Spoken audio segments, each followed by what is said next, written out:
Hello guys, എല്ലാവർക്കും നമസ്കാരം. D ജോബ്സിൻ്റെ പുതിയൊരു വീഡിയോയിലേക്ക് എല്ലാവർക്കും സ്വാഗതം.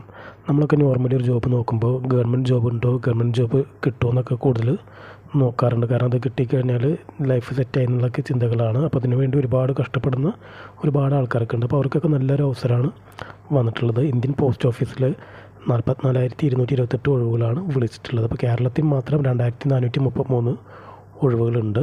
അപ്പോൾ എസ് എൽ സിക്ക് നമുക്ക് കിട്ടിയ മാർക്കിൻ്റെ അടിസ്ഥാനത്തിലാണ് ഇതിൻ്റെ സെലക്ഷൻ പ്രൊസീജറും മറ്റു കാര്യങ്ങളൊക്കെ നടക്കുന്നത്. അപ്പോൾ നമുക്കിൻ്റെ ഡീറ്റെയിലായി വീഡിയോ എടുക്കും. സോ വീഡിയോ സ്കിപ്പ് ചെയ്ത് പൂർണ്ണമായിട്ട് കാണാൻ ശ്രമിക്കുക. അതോടൊപ്പം തന്നെ തൊട്ടടുത്തുള്ള ബെൽ ബട്ടണും കൂടി ഒന്ന് എനേബിൾ ചെയ്യാം. അപ്പോൾ നമ്മളിരുന്ന് വീഡിയോസിൻ്റെ നോട്ടിഫിക്കേഷനും കാര്യങ്ങളൊക്കെ നിങ്ങൾക്ക് ലഭിക്കുന്നതാണ്. Indian post office Gramin Dak Sevak തസ്തികയിലെ branch post master, assistant branch post master, Dak Sevak തുടങ്ങിയ ഒഴിവുകളിലേക്ക് അപേക്ഷ ക്ഷണിച്ചു എന്നാണ് പറഞ്ഞിട്ടുള്ളത്. ടോട്ടൽ ഒഴിവുകൾ പറഞ്ഞിട്ടുള്ളത് 44,228 കേരളത്തിൽ വന്നിട്ടുള്ളത് 2,433 ഒഴിവുകളാണ്. അപ്പോൾ ഈ പോസ്റ്റിലേക്ക് അപ്ലൈ ചെയ്യാനുള്ള യോഗ്യത പറഞ്ഞിട്ടുണ്ട്.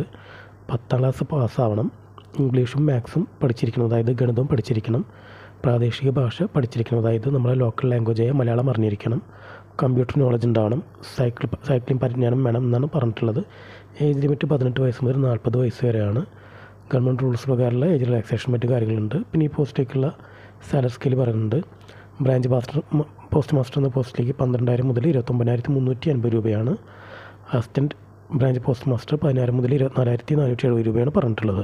പിന്നെ അപേക്ഷാ ഫീസിൻ്റെ കാര്യം പറഞ്ഞിട്ടുണ്ട്. വനിതകൾ, SC വിഭാഗം, ST വിഭാഗം, PWD ഇവർക്കൊന്നും ആപ്ലിക്കേഷൻ ഫീസ് ഇല്ല. മറ്റു വിഭാഗക്കാർക്കൊക്കെ 100 രൂപയാണ് ആപ്ലിക്കേഷൻ ഫീസ് പറഞ്ഞിട്ടുള്ളത്.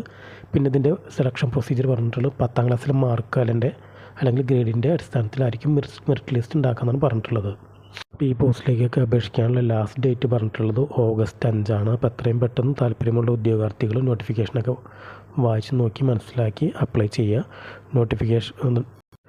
ഡിസ്ക്രിപ്ഷൻ ബോക്സിൽ ഒഫീഷ്യൽ വെബ്സൈറ്റ് കൊടുക്കുന്നതാണ്. അപ്പോൾ അതിൽ പോയി നോട്ടിഫിക്കേഷനൊക്കെ വായിച്ച് നോക്കി മനസ്സിലാക്കിയ ശേഷം എത്രയും പെട്ടെന്ന് അപ്ലൈ ചെയ്യുക. അപ്പോൾ ഇന്നത്തെ വീഡിയോ എല്ലാവർക്കും ഇഷ്ടപ്പെടുന്ന വീഡിയോ ഇഷ്ടപ്പെട്ടാൽ ലൈക്ക് ചെയ്യുക, കമൻറ്റ്സ് പോസ്റ്റ് ചെയ്യുക, ഷെയർ ചെയ്യുക. അതോടൊപ്പം നമ്മുടെ ചാനൽ സബ്സ്ക്രൈബ് ചെയ്യുക.